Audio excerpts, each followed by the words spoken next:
Welcome to our channel. In this video, we will be discussing the common mistakes to avoid in yoga for belly fat loss. Yoga is a fantastic way to strengthen your core and tone your abdomen. However, it's important to avoid certain mistakes that can hinder your progress. Let's dive in and find out what these mistakes are and how to avoid them. One of the most common mistakes in yoga for belly fat loss is maintaining incorrect posture. It's important to align your body properly during each pose to target your core effectively. Avoid hunching the shoulders, arching the back, or collapsing the abdomen. Engage your core muscles and maintain a straight and stable position throughout the practice. Another mistake to avoid is a lack of breath awareness during yoga practice. Breathing deeply and consciously helps to oxygenate your body and engage your abdominal muscles. Take slow and steady breaths, inhaling deeply through the nose and exhaling fully through the mouth.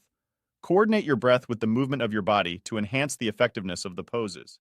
While it's important to target the abdominal muscles for belly fat loss, overdoing abdominal exercises can lead to strains and injuries. It's crucial to strike a balance between working your core and giving it proper rest.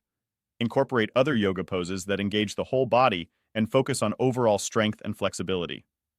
Remember that a holistic approach is key to achieving long-lasting results.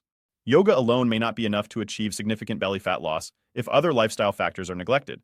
Pay attention to your diet, hydration, and overall physical activity level. Eating a balanced and nutritious diet, drinking plenty of water, and staying active outside of your yoga practice will support your belly fat loss goals and overall well-being. To achieve effective belly fat loss through yoga, it's important to avoid these common mistakes. Focus on maintaining correct posture, breathe consciously, avoid overdoing abdominal exercises, and pay attention to other lifestyle factors. By doing so, you'll optimize your yoga practice and enhance your chances of reaching your goals. Thank you for watching, and don't forget to subscribe to our channel for more yoga tips and tutorials.